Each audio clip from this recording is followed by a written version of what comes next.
Okay.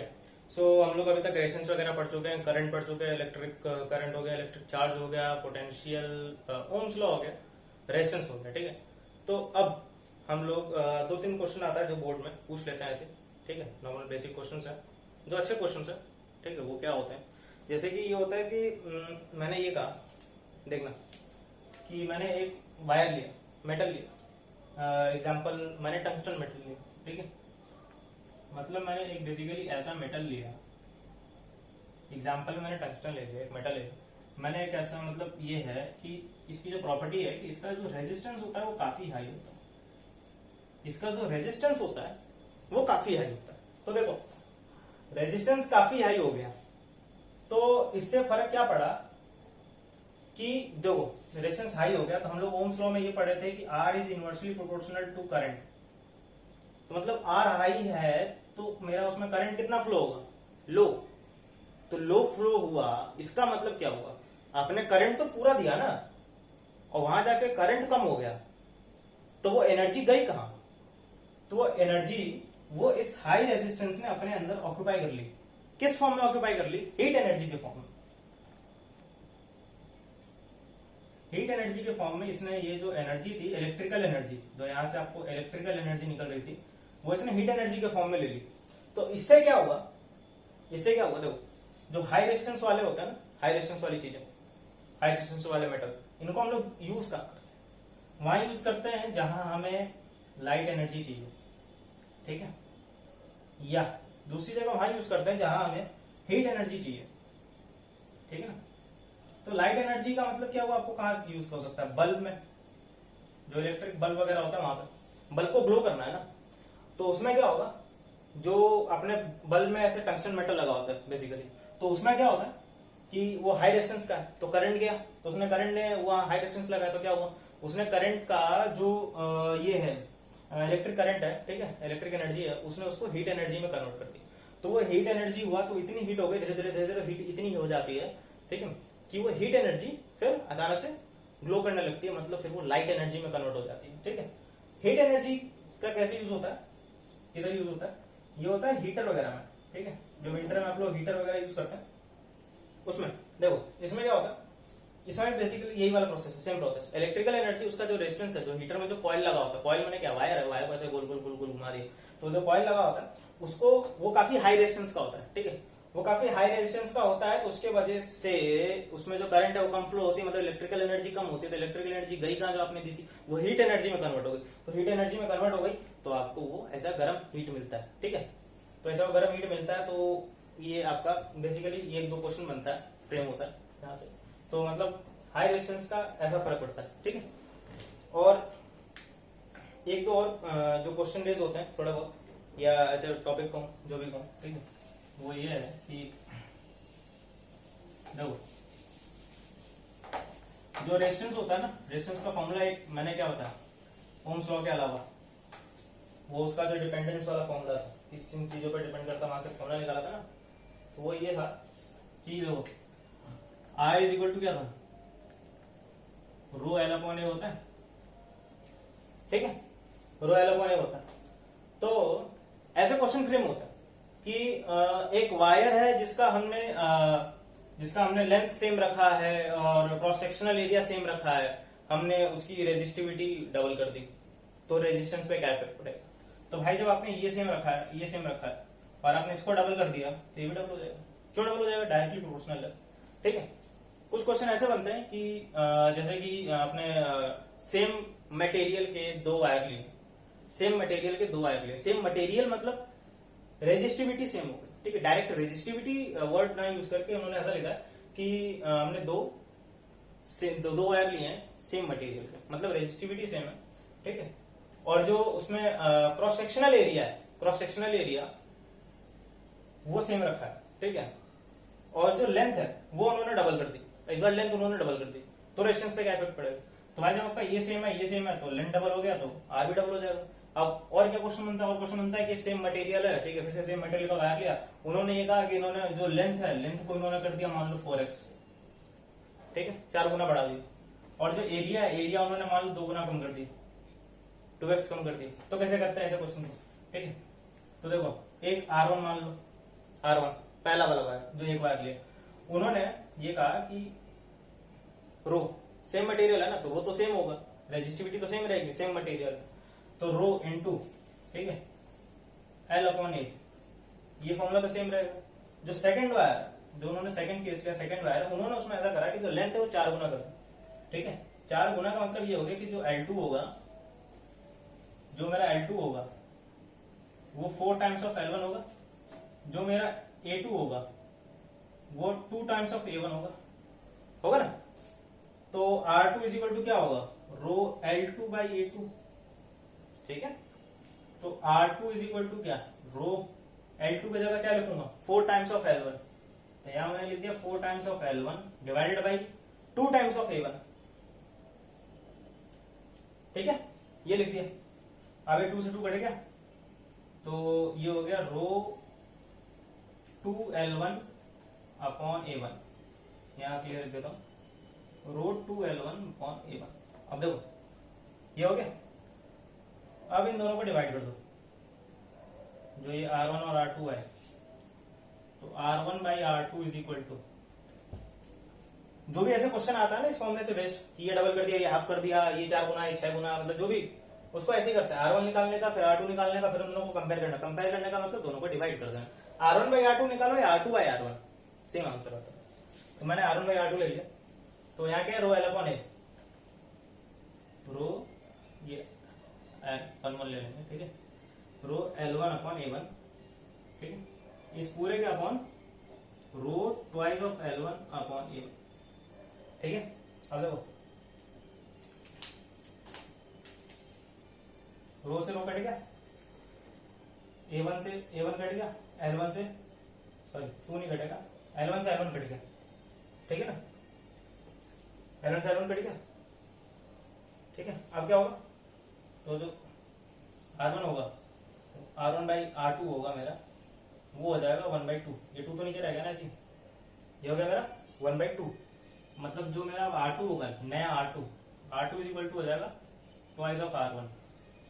मतलब answer इसका ये निकला कि अगर आप लेंथ को 4 टाइम्स करते हो और क्रॉस सेक्शनल एरिया को डबल कर देते हो, तो आपका जो नया रेजिस्टेंस, आपको रेजिस्टेंस में फर्क पड़ेगा, वो रेजिस्टेंस डबल हो जाएगा एज कम्पेयर टू R1, ठीक है। ये क्वेश्चन होता है, आगे बढ़ते हैं। ये आपके अब रेजिस्टेंस के टॉपिक खत्म, अब इसमें बचा है सीरीज पैरेलल, ठीक है। देखो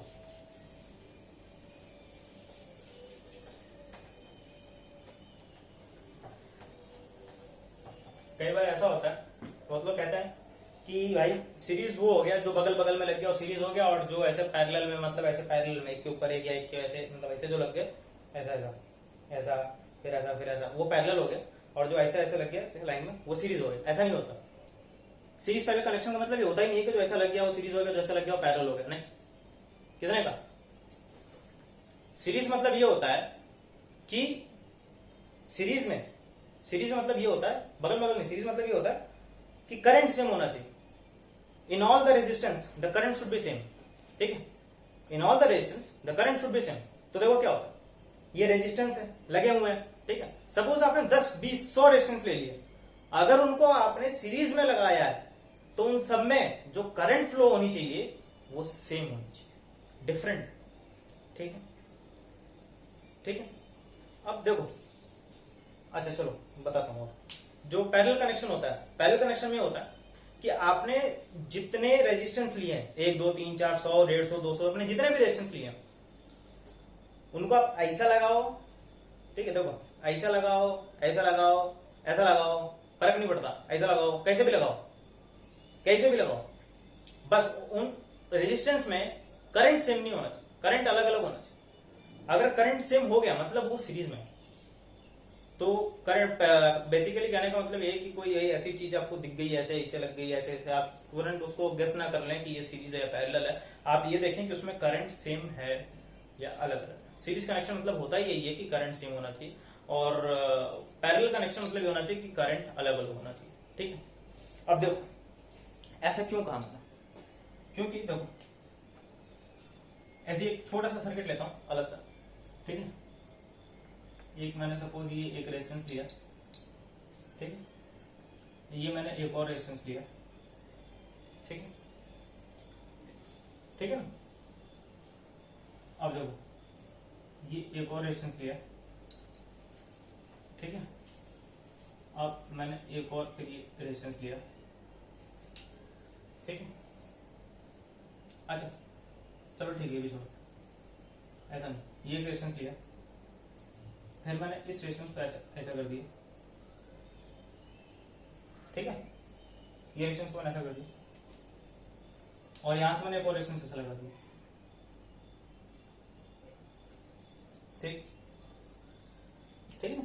और ये सर्किट ऐसा लगा हुआ है, यहाँ बैटरी ऐसे सब लगा हुआ है, सब बैटरी ऐसा जो भी सब लगा हुआ है, ठीक है, उसकी दिक्कत नहीं। अब देखो ये ऐसा मतलब कंफ्यूज होना, इसलिए देखो ये बैटरी लगा दी मैंने, ठीक है, ये ऐसे बैटरी लगा दी मैंने, ऐसे तार कनेक्टेड, ठीक है। देखो वही जो आपने यहां से ये करंट दिया, ठीक है, यहाँ 3 रेजिस्टेंस है ना, ये बस में भी 3 लगा, ठीक है, ठीक है। अब देखो हुआ ये कि जो यहां से करंट आई गई, तो वो करंट इसमें गई, आई करंट इसमें गई, ठीक है, देखो आई करंट इसमें गई, वही आई करंट इसमें गई, ठीक है, वही आई इसमें गई, वही आई निकल के फिर इसमें आ गई, ठीक है। करंट सेम है, करंट सेम है, मतलब करंट सेम है, मतलब ये सीरीज कनेक्शन है। बगल बगल में देख के नहीं गेस करने का कि वो सीरीज है, ऐसा होता है, ठीक है, बट मोस्टली केसेस में नहीं होता है। सब आगे पढ़ोगे या फिर मतलब फ्यूचर में कहीं आप थोड़ा और डिफिकल्ट क्वेश्चंस करोगे तो उसमें आप फिर ऐसे घूम जाओ, ज्यादा लॉजिक नहीं रखने का कि बगल में तो सीरीज है और ऐसा उल्टा सीधा है तो पैरेलल। अब ये वाला देखो, ठीक है, बेसिक देखो, बेसिक पैरेलल कनेक्शन तो ऐसा होता है, बेसिक जो सबसे बेसिक है वैसा होता है, ये ऐसा 2-3 रेजिस्टेंस लेने का, ऐसा, ठीक, ऐसे पैरेलल में लग जाएंगे। वैसे मुझे पता नहीं चलता रेजिस्टेंस को ऐसा दिखाते क्यों, रेजिस्टेंस तो वायर है ना, पता नहीं ऐसा दिखाते क्यों। छोड़ो, देखो ये ऐसा, देखो इसमें क्या हुआ कि ये जो करंट आई गई, ये करंट देखो, ये करंट ये सीधे यहाँ आई गई। अब देखो आई के पास यहाँ देखो, देखो ध्यान से, यहाँ कितने पाथ हैं, पाथ 1 इधर, पाथ 2 इधर और पाथ 3 इधर, 3-3 पाथ है ना। क्यों 3-3 पाथ है? क्योंकि 3-3 रेजिस्टेंस, क्योंकि 3-3 रेजिस्टेंस। अब देखो क्या होता है, 3-3 रेजिस्टेंस है ना, मैंने 3-3 पाथ है, ठीक है। अब देखो होता ऐसा है, होता ऐसा है कि अब करंट किधर जाए, 3-3 पाथ है, किधर जाए करंट, किसी एक को तो वो ऐसा अपने अपने तरफ से तो ऐसा प्रीफर नहीं दे सकता ना कि नहीं मैं इधर ही जाएगा, मेरे को वाला रेजिस्टेंस अच्छा लग रहा है मैं इधर जाऊंगा, इसने मेरे को डाटा था मैं इधर नहीं जाऊंगा, ऐसा नहीं हो रहा था। तो वो क्या होता है, वो तीनों में डिवाइड हो जाता है, वो जो करंट है वो तीनों में डिवाइड हो जाता है। मैंने ऐसा नहीं कहा कि इक्वली डिवाइड हो जाता है, डिवाइड हो जाता है किसी भी फैक्टर में, 1:2:3, 10:5:9, कुछ भी किसी भी रेशियो में वो डिवाइड हो जाएगा तीनों में। यहाँ देखो ये कौन सा कनेक्शन है, यहाँ कौन सा कनेक्शन है, देखो ये करंट यहां से आई गई, ठीक है, यहां से करंट आई गई, इसमें जो करंट गई वो कौन सी गई, आई गई। अब ये जो आई करंट है देखो, ये यहां और ये यहां डिवाइड हो, देखो ये करंट आई है ना, तो ध्यान से देखो ना, ये करंट आई यहां और यहां डिवाइड हो गई, देख रहे हो, आई करंट यहां और यहां डिवाइड हो गई। मतलब जो इसमें इस वाले रेजिस्टेंस R1 रेजिस्टेंस में जो करंट था वो आई था, जो R2 रेजिस्टेंस है, जो R3 रेजिस्टेंस है, उसमें करंट डिवाइड हो गया, आई करंट डिवाइड हो गया, so let it B I1 and let it B I2, I1 और I2 में डिवाइड हो गया। ये I1 करंट यहाँ गया, ये I1 ये I2 करंट यहाँ है, देखो I1 यहाँ है, I2 यहाँ है, I1 I2 मिलके फिर यहाँ पे मिल गया मुझे I। तो जो आपने दिया वो आपको मिल गया। ये होता है राइट सर्किट का फंडा, कि जो आप दोगे बैटरी से उतना आपको मिलना चाहिए, उतना आपको अगर नहीं मिल रहा है तो सर्किट में कहीं एरर है, ठीक है।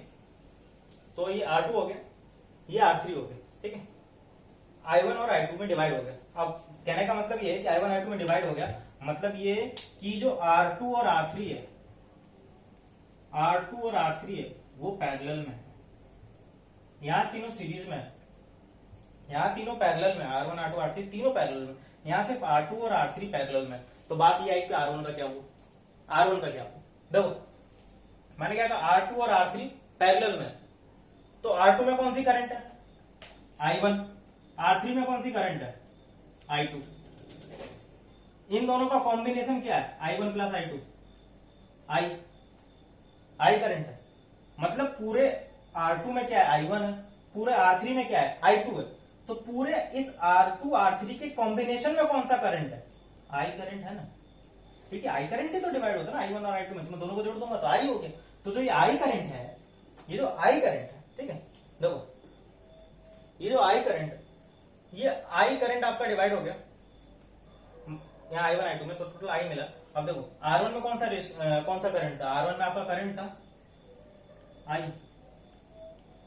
और मैंने क्या कहा जिसमें सेम करंट है, जिन रेजिस्टेंस में सेम करंट है वो सीरीज में है, मतलब R1 में आपका I है और इन दोनों के कॉम्बिनेशन में आपका I है, मतलब R1 और ये पूरा कॉम्बिनेशन, सिर्फ एक रेजिस्टेंस नहीं, दोनों का कॉम्बिनेशन किसमें है सीरीज में, तो यहां सीरीज प्लस ये बताऊंगा ये कैसा है, ठीक है, सीरीज में, समझ गए। अब देखो अभी इधर आते हैं इस साइड पे, ठीक है, ये क्या है, अब देखो सीरीज कनेक्शन पैरेलल कनेक्शन, देखो दोनों में डिफरेंस क्या है, दोनों क्या है क्या नहीं है, और ये जो फॉर्मूला निकलता है ये सब सीरीज पैरेलल कनेक्शन का, इसका न्यूमेरिकल आता है, ठीक है, तो क्या होता है क्या नहीं ध्यान से देखना, ठीक है। देखो मैंने क्या किया, सीरीज कनेक्शन में बता रहा हूं, मैंने क्या बताया करंट सेम होता है ना, तो सीरीज कनेक्शन तो मैंने लिखा साफ साफ करंट से, ठीक है, रेजिस्टेंस में जो करंट होता है वो सेम होता है, ठीक है, पैरेलल में, ठीक है, सॉरी सीरीज में, ठीक है। पैरेलल में क्या होता है, जो करंट होता है वो हर रेजिस्टेंस में डिफरेंट होता है, यहां मैंने लिखा साफ साफ करंट डिफरेंट होता है। सीरीज कनेक्शन में जो वोल्टेज होता है, देखो यहां देखो 2 minute, V is equal to I R, V is equal to I R. अब देखो सपोज जो आपने ये 3 रेजिस्टेंस सीरीज में लिए हैं, सीरीज में जो आपने ये तीनों रेजिस्टेंस लिए हैं वो सेम है, मतलब ये R1 R2 R3 तीनों इक्वल है, ठीक है, मतलब मान लो ये तीनों 2-2 ओम के हैं, 2-2 ओम्स के, ठीक, ये तीनों इक्वल ओम यूनिट रेजिस्टेंस, तो ये तीनों इक्वल है, ठीक, तो मतलब R जो है वो इक्वल हो गया तीनों रेजिस्टेंस में, और तीनों रेजिस्टेंस में इक्वल हो गया, ठीक है, और करंट भी इक्वल है, तो इसका मतलब तीनों में वोल्टेज भी इक्वल होगा, ठीक है, तो ये हो गया इक्वल का केस।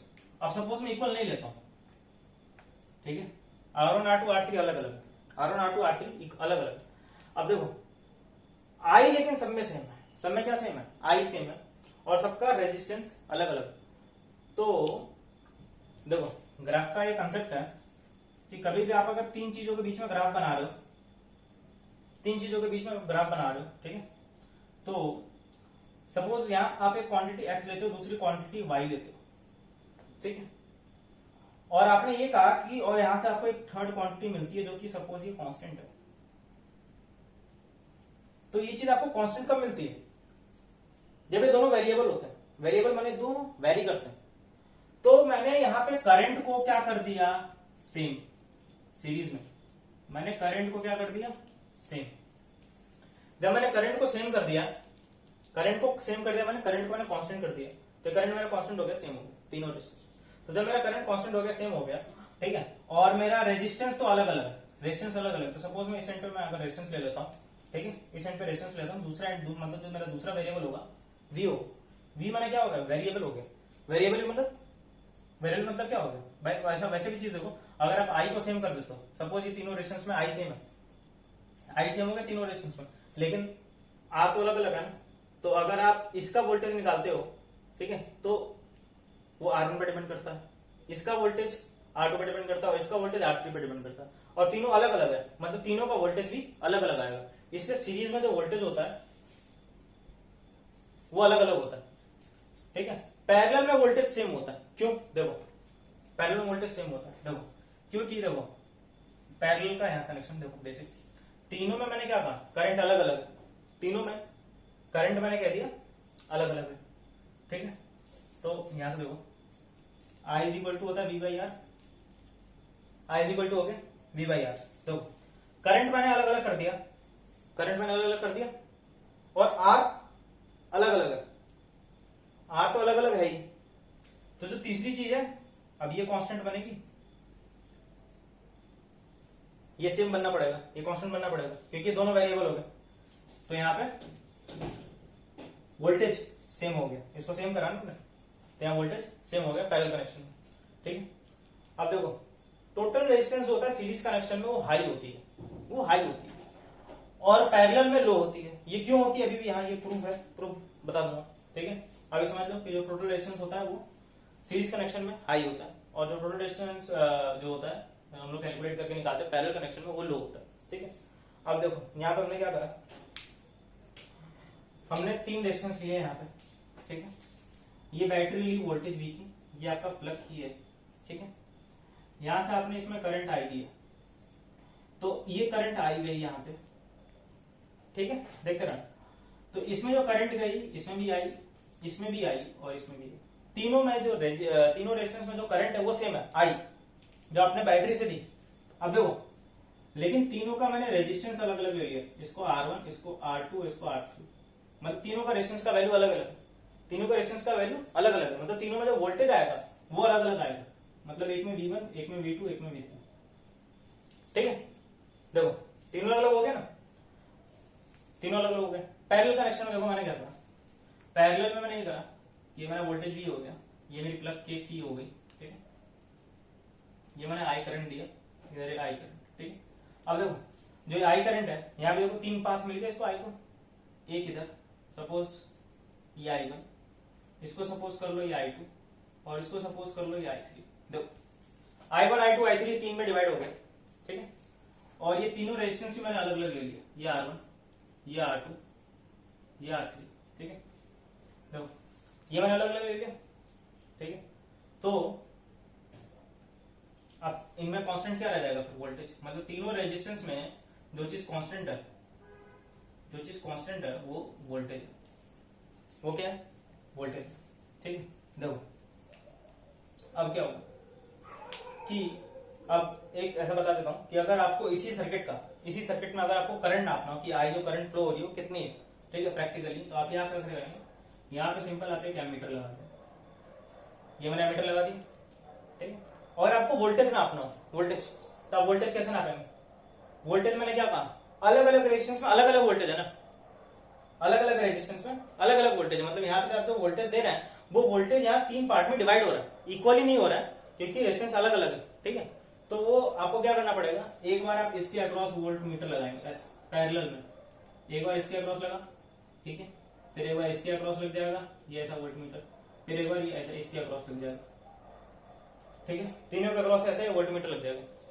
इसमें क्या करना पड़ेगा, अगर आपको इसमें करंट नापना है तो ये करंट आई यहाँ, एम्पियर यहाँ, एमीटर यहाँ लग गया, ठीक है, सीरीज में, और वोल्ट मीटर क्या जैसे यहाँ अलग अलग लगाना पड़ रहा था, यहाँ आप सिंपल ऐसा अलग अलग भी लगा, एक बार इसमें लगा, एक बार इसमें लगा, एक बार इसमें लगा, लेकिन तीनों में जो रीडिंग आएगी वो सेम ही आएगी क्योंकि सेम वोल्टेज है ना, तीनों में रीडिंग तो सेम आएगी। तो यहाँ सिंपल क्या करते हैं हम लोग, ऐसा ऐसा उठा लेंगे, ठीक है, ये वोल्ट मीटर सिंपल एक ऐसा लगा दिया बस, ठीक है, पैरेलल में तो लगा है भाई, ये इसके पैरेलल, ये इसके पैरेलल है, और ये इसके पैरेलल है, मतलब चारों एक दूसरे के पैरेलल है, ठीक है। तो ये सिंपल एक वोल्ट मीटर लगा दिया मैंने पैरेलल में। अभी बाद में बताऊंगा कि ये सीरीज पैरेलल में लगाते क्यों, अभी आएगा वो भी, ठीक है। तो देखो इसमें क्या हुआ, सीरीज कनेक्शन में जो टोटल वोल्टेज है, टोटल वोल्टेज मैंने क्या कहा, टोटल वोल्टेज वो 3 पार्ट में डिवाइड हो रहा है, तो 3 पार्ट में डिवाइड हो रहा है हमारा V1 plus V2 plus V3 है, V1 plus V2 plus V3, V1 plus V2 plus V3, ठीक है। और टोटल वोल्टेज V था ना, तो देखो टोटल वोल्टेज V जो है मेरा, V इक्वल टू कितना आता है, IR, V इक्वल टू कितना होता है, IR होता है।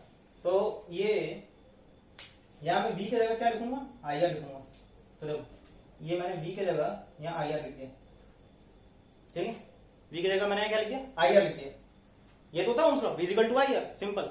ये जो I है, ये I किसकी, कौन सी करंट है, सर्किट की करंट, ये टोटल करंट, टोटल करंट। ये R जो है, R कौन सा R है, टोटल रेजिस्टेंस, अलग अलग नहीं, तीनों का कॉम्बिनेशन का जो रेजिस्टेंस एक आ रहा होगा भाई। आप 3 तार को कनेक्ट करेंगे ना, आप कैसे भी कनेक्ट करें, सीरीज में, पैरेलल में, सीरीज पैरेलल पैरेलल सीरीज, कैसे भी आप कनेक्ट करें, कैसे भी, तो तीनों का एक कंबाइंड रेजिस्टेंस तो आएगा ना, कंबाइंड रेजिस्टेंस, उसी को कहते हैं इक्विवेलेंट रेजिस्टेंस, वो है। ठीक है, तो V equal to I R, वो मैंने यहाँ लिख दिया। अब क्या करो, यहां मान रखो क्योंकि अलग अलग वोल्टेज है ना, तो V1 लिखा निकालोगे तो V1 क्या होगा IR1, V2 क्या होगा IR2, V3 क्या होगा IR3, I तीनों में सेम है। ठीक है, अब देखो टोटल जो V इक्वल टू आया V1 plus V2 plus V3। ठीक है, तो V इक्वल टू क्या होगा V1 plus V2 plus V3। तो V1 की जगह मैंने लिखा IR1, V2 की जगह मैंने लिखा IR2 और V3 की जगह मैंने लिखा IR3। V3 की जगह मैंने लिखा IR3। अब देखो I जो है तीनों में कॉमन है, यहाँ यहाँ और यहाँ तीनों में कॉमन है, तीनों में, तो मैंने I यहाँ कॉमन ले लिया, I कॉमन ले लिया तो देखो क्या होगा, ये वाला I और ये वाला I कट गया, तो क्या बचा R is equal to R1 plus R2 plus R3। मतलब जो इक्विवेलेंट रेजिस्टेंस आया इसको मैं RS से रिप्रेजेंट कर सकता हूँ। जो इक्विवेलेंट रेजिस्टेंस आया मेरा RS इज इक्वल टू वो R1 plus R2 plus R3। तो यहाँ पर तुम 3 रेजिस्टेंस लगाए थे ना, सपोज आप n रेजिस्टेंस कनेक्ट करते हैं, n मतलब 4 5 6 7 8 9 10 n तक। ठीक है, तो जो मेरा इक्विवेलेंट रेजिस्टेंस RS आएगा वो कितना आएगा R1 plus R2 plus R3 dot dot dot dot dot RN। ठीक है, ऐसा है n RN तक आप ऐड करते हैं, जितना भी रेजिस्टेंस है आप उसको सिंपली एल्जेब्रिकली ऐड करते हो। ठीक है, एल्जेब्रिकली ऐड करते हैं तो यहाँ इक्विवेलेंट रेजिस्टेंस आ जाएगा सीरीज कनेक्शन। अब पैरेलल कनेक्शन में आते हैं, देखो पैरेलल कनेक्शन में क्या होता है, जो टोटल करंट है, देखो यहाँ क्या डिवाइड हो रहा था, वोल्टेज डिवाइड हो रहा था ना, तो मैंने टोटल वोल्टेज ले लिया V1 plus V2 plus V3। यहाँ क्या डिवाइड हो रहा है, करंट डिवाइड हो रहा है, तो यहाँ मैं टोटल करंट ले लूंगा I1 plus I2 plus I3। ठीक है, तो जो टोटल करंट है वो मेरा हो गया I1 plus I2 plus I3। तो V इज इक्वल टू होता है मेरा IR ओम्स लॉ के हिसाब से। आगे यहाँ मैंने V is equal to IR लिया था, तो मैंने देखो V is equal to IR ले लिया, तो यहाँ से अगर I निकालोगे I इज इक्वल टू क्या हो जाएगा V बाई R, तो I इज इक्वल टू मैंने ले लिया V बाई R। तो ठीक है, तो जो टोटल करंट यहाँ था I था। ठीक है, ये I की जगह मैंने यहाँ ले लिया V बाई R, मैंने क्या ले लिया V बाई R। देखो तो जो मेरा I है वो इसमें V बाई R होता है, तो मैंने I की जगह में लिख दिया V बाई R। ठीक है, अब जो मेरा I1 होगा, I1 की जगह मैं क्या लिखूंगा, यहाँ 1 लगा दो ना, 1 1, तो I1 क्या हो गया V बाई R1, I2 लगा दो V बाई R2, I3 लगा दो V बाई R3। तो I इज इक्वल टू क्या हुआ I1 plus I2 plus I3, तो मैं I1 की जगह लिखूंगा V बाई R1, I2 की जगह लिखूंगा V बाई R2 और I3 की जगह लिखूंगा V बाई R3, ये वाला। ठीक है, तो ये मेरे पे आ गया। ठीक है, यहाँ करंट कॉमन आ रहा था, हमने करंट कॉमन ले लिया तीनों में से। यहाँ क्या कॉमन आ रहा है, वोल्टेज, यहाँ वोल्टेज कॉमन आ रहा है, तो मैंने यहाँ वोल्टेज कॉमन ले लिया। ठीक है, ये इंटू में आया इस पूरे से इंटू में, तो मैंने यहाँ वोल्टेज कॉमन ले लिया। अब देखो वोल्टेज कॉमन ले लिया तो क्या हुआ, ये वोल्टेज V और ये वोल्टेज V कट गया, तो ये यहाँ क्या बचेगा 1, तो ये 1 by R is equal to क्या 1 upon R1 plus 1 upon R2 plus 1 upon R3। अगर आपका n रेजिस्टेंस होता तो यही प्लस होते चलता, कहां तक 1 अपॉन Rn तक। ठीक है, 1 अपॉन Rn तक। अब देखो जिस कंसेप्ट में मैं बात कर रहा था, ये आपका हो गया सीरीज पैरेलल कनेक्शन। ठीक है, तो अब मैं जिस कंसेप्ट की बात कर रहा था कि जो वोल्ट मीटर है और एमीटर है उनको मैंने कहा कि एमीटर सूत्र हम लोग पढ़ते हैं, यहाँ पे पढ़ा कि सीरीज में लगाया और जो वोल्ट मीटर है उसको पैरेलल में लगाया। ठीक है, क्यों, ठीक है, देखो क्या होता है बेसिकली जो, ठीक है देखो क्या होता है, मैं ऐसी एक डिवाइस ले रहा हूं अननोन, मुझे नहीं पता कि वो वोल्टेज नाप रहा है या करंट नाप रहा है। ठीक है, मैंने एक ये डिवाइस लिया, ठीक, लेट इट बी एक्स, और मैंने एक दूसरी डिवाइस ली, लेट इट बी वाई। अब भाई कोई भी इलेक्ट्रिकल डिवाइस है तो उसके अंदर वायर का यूज होगा, उसके अंदर रेजिस्टेंस का यूज होगा। ठीक है, यूज होगा ना, तो हमने एक डिवाइस में क्या करा, जो ये वाली डिवाइस है, जो ये वाली डिवाइस, इस वाली डिवाइस में मैंने क्या करा कि मैंने इसके अंदर जो रेजिस्टेंस वायर यूज किया, मैंने इसके अंदर ये जो रेजिस्टेंस वायर यूज किया और इसके अंदर भी मैंने एक रेजिस्टेंस वायर यूज किया। ठीक है, तो देखो वही कि जो मैंने इसके अंदर ये वाला रेजिस्टेंस वायर यूज किया ना, ठीक है ना, इसका जो ये वाला जो रेजिस्टेंस है ये मैंने काफी कम ले लिया, मतलब ऑलमोस्ट जीरो, ऑलमोस्ट क्या ले लिया मैंने, जीरो। ठीक है, और जो इसके अंदर का जो ये वाला रेजिस्टेंस है ना R, इसको मैंने काफी हाई ले लिया, मतलब ऑलमोस्ट इनफाइनाइट, ऑलमोस्ट इनफाइनाइट का मतलब ये नहीं कि इनफाइनाइट वैल्यू, मतलब काफी हाई रेजिस्टेंस, काफी हाई रेजिस्टेंस वाला मैंने मेटल यूज कर लिया, और यहां मैंने एक ऐसा मेटल यूज किया जिसका रेजिस्टेंस काफी कम। ठीक है, तो अब देखो अब क्या होता है, अब मैंने एक सर्किट लिया, देखना ध्यान से, अब मैंने एक सर्किट लिया, ठीक, इस सर्किट में मैंने एक सपोज, ठीक है, मैंने एक बल्ब लगा दी, ठीक है, यहां भी एक सर्किट लिया जिसमें मैं ये बल्ब लगा दूंगा, ठीक है। अब देखो होता क्या, होता ही है कि ये वोल्टेज भी है, ये वोल्टेज भी है, ये भी करंट आई देगा, ये भी करंट आई देगा। अब मैंने ये डिवाइस ये किया है, ये डिवाइस ये है, या तो ये करंट नापेगा या तो ये वोल्टेज का। अब मुझे नहीं पता कि क्या नापेगा, मैंने बस एक में जो इंटरनल रेजिस्टेंस है इसका, मतलब जो इसके अंदर का जो रेजिस्टेंस वैल्यू जो इंटरनल रेजिस्टेंस है उसका मैंने 0 ले लिया एक डिवाइस का, और एक का मैंने इनफाइनाइट ले लिया। मुझे नहीं पता कि ये डिवाइस बन क्या रहा है, मतलब मैंने एक ही डिवाइस लिया है, बस उसके अंदर की मैंने वायरिंग चेंज कर दी। वायरिंग मतलब जो रेजिस्टेंस का जो फर्क है वो मैंने चेंज कर दिया, ठीक है।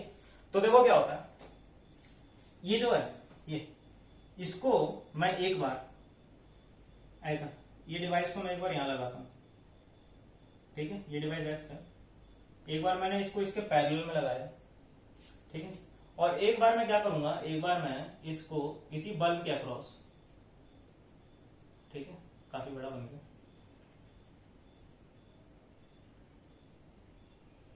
इस बल्ब के अक्रॉस सीरीज में लगा दूंगा, सीरीज में कहा, यहां लगा दूंगा, ठीक है। देखो ये डिवाइस, ठीक है, इसको मैंने इसमें सीरीज में लगा दी, ठीक। अब देखो क्या हुआ ही, ये भी वोल्टेज भी है और ये भी करंट आई ही देगा, ठीक, सेम बैटरी ली, सेम करंट दे रहा है। अब देखो जो ये करंट गई आई यहां करंट गई, आई यहां करंट गई। अब मैंने क्या कहा, देखो पैरेलल में लगाया, ये पैरेलल कनेक्शन है ना, और ये सीरीज है, ठीक है। देखो ये मैंने पैरेलल में लगाया, तो अब ये जो करंट गया, ये करंट किधर डिवाइड होगा, एक इधर, एक इधर, एक इधर गया और एक इधर गया। तब देखो इसमें जो करंट है, ये जो आई करंट है, जो करंट इसमें गया वही करंट इसमें गया, वही करंट इसमें गया ना। अब देखो, अब आई यहां डिवाइड हो जाएगा, डिवाइड हो गया ना, मान लो यहां रेटेड ये I1 हो गया और ये I2 हो गया, ये I1 हो गया, ये I2 हो गया। अब मैंने ये कहा कि जिसके अंदर का जो इंटरनल रेजिस्टेंस था वो टेंस टू 0 था ना, ऑलमोस्ट 0 था, ऑलमोस्ट क्या था, 0 था, तो 0 था, मतलब इसमें जो करंट फ्लो होगी वो काफी ज्यादा फ्लो होगी, काफी हाई करंट फ्लो होगी, काफी हाई करंट फ्लो होगी, मतलब इसमें जो करंट जाएगी वो काफी हाई जाएगी एज कंपेयर टू बल्ब, ठीक है। तो क्या हुआ, बल्ब, रेजिस्टेंस, फैन, कुछ भी जो भी आप अप्लायंस यहां लगा रहे हैं, ठीक है, तो क्या हुआ, इसमें करंट ज्यादा फ्लो हो गई ना, क्यों, क्योंकि इसका जो रेजिस्टेंस है वो काफी कम, इसका मैंने रेजिस्टेंस काफी कम लिया, मतलब इसमें जो करंट फ्लो होगी वो काफी ज्यादा फ्लो होगी एज कंपेयर टू इसके, मतलब जो I2 होगा मेरा वो काफी ज्यादा होगा I1 के। जो मेरा I2 होगा, जो I2 करंट गया, मतलब इस डिवाइस में जो एक्स डिवाइस है वो जो पैरेलल मैंने लगाया, तो उसमें जो करंट गया वो काफी ज्यादा गया एज कंपेयर टू I1। और आपको क्या करना था, आपको बल्ब जलाना था ना कि डिवाइस एक्स में आपको जलाना था, आपको तो बल्ब जलाना है, डिवाइस एक्स थोड़ी जलाना है? तो यहाँ क्या होगा, इसमें तो करंट ही नहीं गया, काफी कम, नेग्लिजिबल करंट गया, सारा करंट इसमें पहुंच गया, इसमें काफी करंट गया ना, काफी कम करंट गया, क्या गया, काफी कम करंट गया, है ना। तो ये ग्लो ही नहीं करेगा, ऑलमोस्ट ये ग्लो ही नहीं करेगा, ठीक है। अब इसमें देखो सीरीज कनेक्शन में क्या हुआ, ये मैंने ऐसा लिया, ये ऐसा गया, ऐसा गया, ठीक है। देखो जो करंट इसमें गया वही करंट इसमें गया, बराबर करंट गया, करंट क्या गया, बराबर गया, बराबर करंट गया ना। और इसका जो इंटरनल रेजिस्टेंस है, इंटरनल रेजिस्टेंस है वो काफी लो है ना, मतलब इसमें जो करंट पास होगी वो काफी हाई होगी, हाई माने जितना करंट आप दोगे उतना ही पूरा का पूरा जाएगा, ठीक है। मतलब ये कुछ अपने पास नहीं रखेगा, ये पूरा का पूरा ऐसा, मतलब हीट एनर्जी में नहीं कन्वर्ट कर पाएगा, पूरा का पूरा ऐसे इलेक्ट्रिकल एनर्जी में सर्किट चलता रहेगा, हीट एनर्जी में नहीं बनने देगा, ठीक है। तो इससे क्या होगा, आपका जो बल्ब है, आपके बल्ब को जो जितनी एनर्जी चाहिए थी, जितनी एनर्जी आप देना चाहते थे, ठीक है, वो पूरी की पूरी इसे मिलेगी, पूरी की पूरी इसे मिलेगी, तो पूरा अच्छे से ग्लो करेगा। या अगर यहाँ फैन है तो पूरा अच्छे से वो चलेगा, ठीक है, जो भी है अप्लायंस, ठीक है। तो मेरे कहने का मतलब ये है कि जो डिवाइस एक्स था जिसका इंटरनल रेजिस्टेंस ऑलमोस्ट जीरो था, अगर हम उसको सीरीज में लगाते हैं तो ये काम करता है,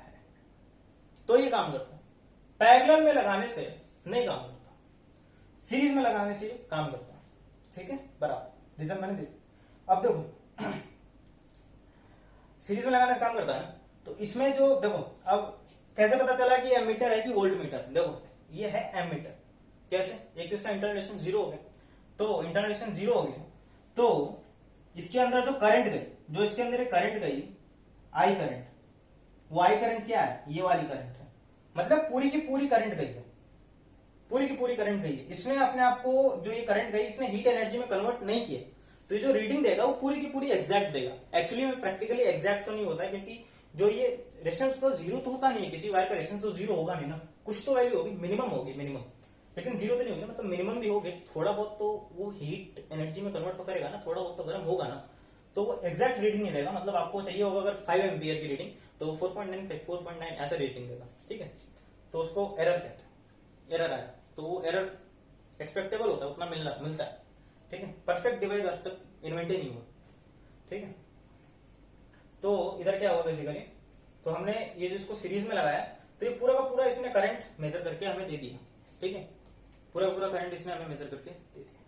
तो ये जो डिवाइस एक्स था मेरा, जिसका इंटरनल रेजिस्टेंस मैंने ऑलमोस्ट जीरो का था, मैंने नोट्स में भी उधर लिखवाया था, तो वो क्या हो गया, एमीटर हो गया, ये चीज हो गई मेरी एमीटर।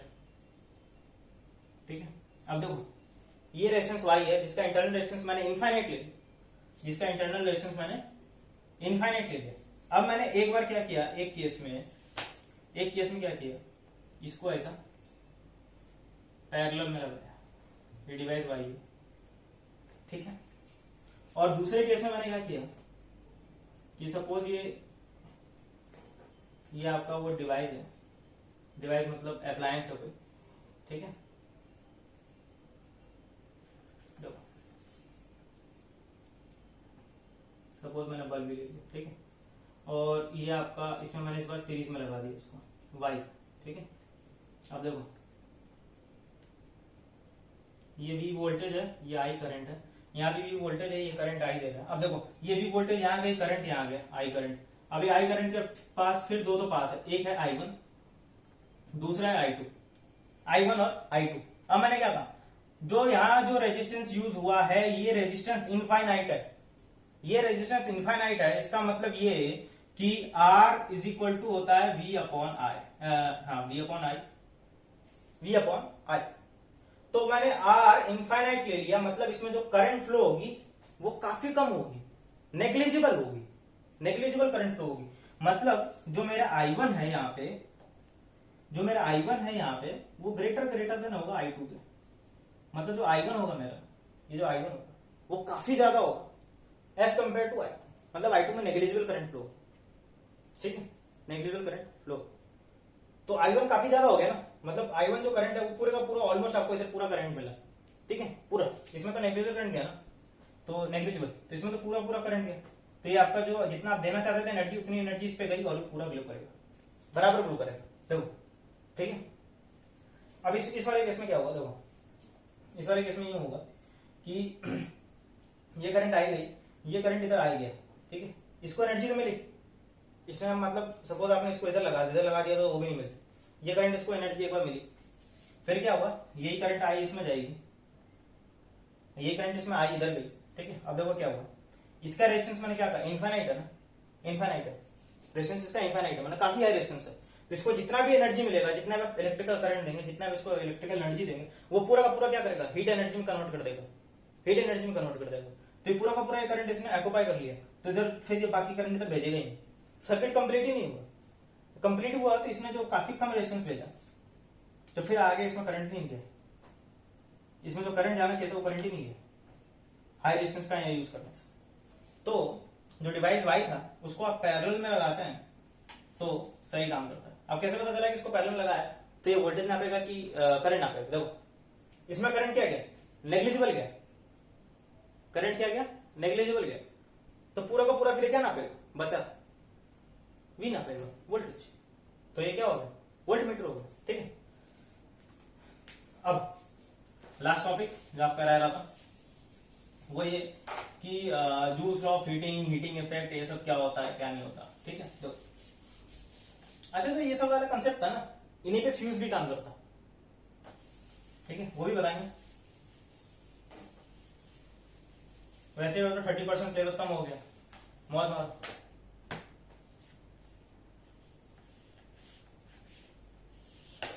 देखो क्या होगा,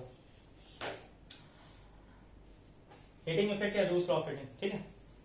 तो क्या होगा हीटिंग इफेक्ट में, वही जो मैं तब से कहता आ रहा हूं, तब से बोलता कि हीटिंग इफेक्ट वही है कि एक आपने हाई रेजिस्टेंस का वायर यूज किया, हाई रेजिस्टेंस का वायर यूज किया एक सर्किट में, एक सर्किट लिया आपने, उसमें आपने हाई रेजिस्टेंस का वायर यूज कर लिया, तो उससे क्या हुआ कि जो इलेक्ट्रिकल एनर्जी थी वो पूरी की पूरी उसमें कन्वर्ट हो गई, हीट एनर्जी में कन्वर्ट हो गई, उसे कहते हैं जूल्स लॉ ऑफ हीटिंग। मतलब डेफिनेशन में इसको मैं अभी लिखवा दूंगा, तो डेफिनेशन के फॉर्म मतलब समझाने की बात करूं तो ये सपोज मैंने सर्किट लिया अभी, जहां से करंट आई गया, और मैंने एक ये कोई सर्किट लिया है, सपोज ये कोई सर्किट है जिसमें बल्ब भी लगा है, series parallel connection of resistance पूरे सब लगे हुए हैं, ठीक है। मैंने इसी वजह से एक डायग्राम दिखा दिया, ठीक है। तो ये नेटवर्क है बेसिकली, ठीक है, नेटवर्क ले लिया मैंने। तो इसमें क्या हुआ, तो सपोज मान लिया कि ये जो है इसका इस पूरे का कॉम्बिनेशन का जो इफेक्टिव रेजिस्टेंस आ रहा है, equivalent resistance, effective resistance, total resistance जो आ रहा है वो काफी हाई आ रहा है, काफी हाई है ना रेजिस्टेंस। तो क्या करेगा, ये जो पूरा का पूरा करंट गया वो पूरा का पूरा हीट एनर्जी में कन्वर्ट हो जाएगा, इलेक्ट्रिकल एनर्जी पूरी हीट एनर्जी में कन्वर्ट हो जाएगी। अब देखो पूरी की पूरी हीट एनर्जी में कन्वर्ट हो गई ना, तो इसे कहते हैं हीटिंग इफेक्ट, इसे क्या कहते हैं हीटिंग इफेक्ट, ठीक है। अब देखो जूल्स लॉ ऑफ हीटिंग से पहले एक चीज आपको बताना चाहता हूँ, पावर। पावर क्या होता है, आपने मैकेनिकल फिजिक्स पढ़ो 9th की 11th की, कोई सी पढ़ो, ठीक है, मैकेनिक्स पढ़ो, उसमें मतलब उसमें पावर क्या डिफाइन होता है कि rate of doing work is called power. Electrical में भी rate of doing work is called power, ये rate of doing work is called power. इससे क्या आ रहा है, रेट ऑफ से, rate of flow of charge is called current, I equal to Q by T. तो rate of flow of sorry rate of doing work is called power. तो यहां पे जो इसकी यूनिट होती है वो होती है इलेक्ट्रिकल में, इलेक्ट्रिकल पावर की बात कर रहा हूं, मैकेनिकल में, ठीक है, ध्यान रखना इलेक्ट्रिकल, ये इलेक्ट्रिकल होता है, मैकेनिकल, ठीक है। मैकेनिकल मतलब वो फोर्स वाला नहीं, इलेक्ट्रिकल। देखो क्या हुआ, ये जो है इसकी यूनिट हो गई मैंने वॉट, ऐसा यूनिट, ऐसा यूनिट, ठीक है, इसकी यूनिट होगी क्या होगी, वॉट होगी। अब देखो एक होती है कॉमर्शियल यूनिट, कॉमर्शियल यूनिट मतलब आपको घर में जो कितनी पावर आ रही है उसको कैसे कन्वर्ट करते हैं, जो आपके मीटर में वो कौन सा यूनिट लगा है, कैसा नापता है वो, ठीक है। तो वो जो नापता है वो ऐसा नापता है 1 किलो वॉट आवर, ऐसा ऐसा नापता है, ठीक है। तो इसको कन्वर्ट करना पड़ेगा ना ऐसा यूनिट में, ठीक है। कैसे कन्वर्ट करेंगे, 1 किलो वॉट को कैसे लिखेंगे 1000 वॉट इंटू 1 आवर का कैसे लिखेंगे, आवर है ना, मतलब 1 आवर, तो 1 आवर का कैसे लिखेंगे सेकंड में, 60 इंटू 60, मतलब ये जो आएगा वो टोटल आएगा 3.6 इंटू 10⁶, ठीक है, वॉट सेकंड, या वॉट की जगह मैं लिखूंगा जूल पर सेकंड, तो भी सीख, ठीक है, इसको हटा देता हूँ बेसिकली जूल पर सेकंड ही, ठीक है, ऐसा होता है। ये कॉमर्शियल यूनिट होती है, मतलब जिसमें आपका जो मीटर वगैरह चलता है वो सब, ठीक है। अब देखो P इज इक्वल टू मैंने क्या कहा W बाई टी, ठीक है। अब देखो इधर आते हैं, इधर इसको रख करता हूं, ठीक है। अभी देखो हीटिंग इफेक्ट जो हम कह रहे थे उसको डिफाइन कैसे करेंगे, when electric circuit is purely resistive. जब हमने इलेक्ट्रिक सर्किट को मैंने कहा था नेटवर्क लिया था मैंने उसको, इलेक्ट्रिक सर्किट जो मैंने इलेक्ट्रिक सर्किट है वो प्योरली रेजिस्टिव है, प्योरली मतलब उसका जो रेजिस्टेंस उसमें काफी हाई है, तो जो energy source is getting dissipated वो एंटायरली किस फॉर्म में डिसिपेट होगी, हीट के फॉर्म। मतलब जो आपकी इलेक्ट्रिकल एनर्जी डिसिपेट होगी, मतलब जो यूज होगी या कंज्यूम होगी वो किस फॉर्म में होगी, हीट एनर्जी के फॉर्म में होगी, इसी कहते हैं हीटिंग इफेक्ट, ठीक है। अगला है जूल्स लॉ ऑफ हीटिंग। देखो जूल्स लॉ ऑफ हीटिंग में मैंने ये कहा था कि देखो power is equal to the W by T, power is equal to होता है क्या W बाई टी। देखो बहुत इंपॉर्टेंट है, इसमें न्यूमेरिकल बहुत अच्छा देखो power is equal to the W by T, बहुत इजी होता है, power is equal to W by T, rate of doing work, ठीक है, ऐसा यूनिट वॉट, कमर्शियल यूनिट मैंने आपको बताया। तो P is equal to W by T. अब मैंने आपको याद करो स्टार्टिंग में बताया था कि पोटेंशियल, इलेक्ट्रिक पोटेंशियल का फॉर्मूला क्या बताता है? V इज इक्वल टू क्या होता है? W बाई क्यू, ठीक है। Amount of work done to move a flow of charge, ठीक है। तो V इज इक्वल टू क्या होगा? W by Q. तो यहां से मैं W निकालूंगा तो क्या हो गया? वी क्यू, इधर multiply, W is equal to क्या हो गया? V Q. तो यहाँ पे W की जगह क्या लिख दिया? V Q, V Q by T. अब देखो ये क्या है? Q by T, Q by T. ये क्यू बाई टी क्या होता है? करंट होता है, rate of flow of charge, current. तो मैंने P इज इक्वल टू क्या हो गया? I we, we I. P is equal to क्या हो गया? V I. अब देखो यहां से दो चीजें निकलती हैं। एक बार ओम्स लॉ क्या था? V is equal to I R, ये था ना ओम्स लॉ, यही तो था, V is equal to I R. तो क्या किया हमने इसमें?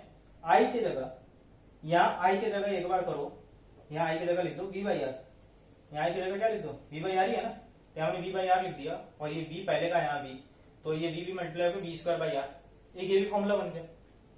अब क्या करो, यहाँ मैंने I को पहले रिप्लेस किया था ना, अब मैं V को पहले अब रिप्लेस कर दूंगा। तो मैंने I को ऐसे ही रहने दिया, V की जगह मैंने लिख दिया सिंपल यहाँ पूरा ये आई आर, ये वाला V है, तो मैंने आई आर लिख दिया। तो I इंटू हो गया, I इंटू आई हो गया मेरा आई स्क्वायर आर, सिंपल, ये भी फॉर्मूला बन गया। मतलब मैं अगर ऐसा लिखूं कि P is equal to V I is equal to I square R is equal to V square by R, एक ही चीज है। ये अलग अलग क्यों निकालते हैं? उसके न्यूमेरिकल के हिसाब से। अगर आपको न्यूमेरिकल में पावर निकालने को बोला है और उसमें वोल्टेज और करंट दिया है तो ये वाला लगाना, अगर उसमें करंट और रेजिस्टेंस दिया तो ये वाला लगाना, वोल्टेज और रेजिस्टेंस दिया तो वो वाला लगाना, अपने कन्वीनियंस के हिसाब से, ठीक है। अब देखो, अब जो एनर्जी होती है, एनर्जी जो है, एनर्जी पूरे हीट के फॉर्म में जो डिसिपेट हो रही थी, या मतलब सॉरी मतलब जो इलेक्ट्रिकल एनर्जी डिसिपेट हो रही थी हीट के फॉर्म में, जो कंज्यूम हो रही थी हीट के फॉर्म में, जो हाई रेजिस्टेंस ऑक्यूपाई कर रहा था, वो हीट के फॉर्म में, जो एनर्जी हुई हीट के फॉर्म में, तो हीट एनर्जी, उसको हम लोग रिप्रेजेंट करते हैं हीट एनर्जी को H से, देखो। अब एनर्जी क्या होता है? एनर्जी क्या होता है मेरा? Power into time. एनर्जी क्या होता है मेरा? Power into time, power into time, ठीक है। देखो वर्क डन क्या है? एनर्जी तो है। वर्क डन क्या होता है? एनर्जी तो होता है? और एनर्जी यहाँ किस एनर्जी की बात कर रहे हैं? हीट की बात कर रहे हैं, हीट की बात कर रहे हैं, हीट की बात। तो यहाँ हीट निकालूंगा यहाँ से, तो हीट इज इक्वल टू क्या हो जाएगा? P into T. हीट क्या हो जाएगा? P इंटू टी, ठीक है। तो हीट इज इक्वल टू क्या होगा? P into T. तब मैंने P की जगह क्या लिख दिया? ये जो VI आया था, VI फॉर्मूला, ये मैंने VI लिख दिया P के जगह, तो VIT फॉर्मूला बनेगा, बहुत important formula, H is equal to VIT। अब देखो फिर से वही वाला काम, ओम्स लॉ। एक बार V की जगह आप लिखो, V की जगह लिखो, पूरा का पूरा IR लिखो, ये V की जगह मैंने पूरा पूरा IR लिख दिया, तो देखो I इंटू आई हो गया आई स्क्वायर आर टी, ये फॉर्मूला बन गया, बहुत इंपॉर्टेंट फॉर्मूला है जूल्स लॉ ऑफ हीटिंग का, H equal to I square R T, ये प्रूफ करने को आता है, ठीक है। या कहते हैं Joule's law of heating explain करो, तो ऐसे पूरा लिख देना, मिल जाएगा नंबर, ठीक है। 3 नंबर में आता है, बहुत इंपॉर्टेंट। अब देखो ये मैंने V की जगह आई लिख दिया ना, अब यहाँ I की जगह लिख दो, I की जगह क्या लिख दो? I की जगह लिख देंगे V by R, V by R लिख दे तो V square by R into T, ठीक है। देखो ओके ओके।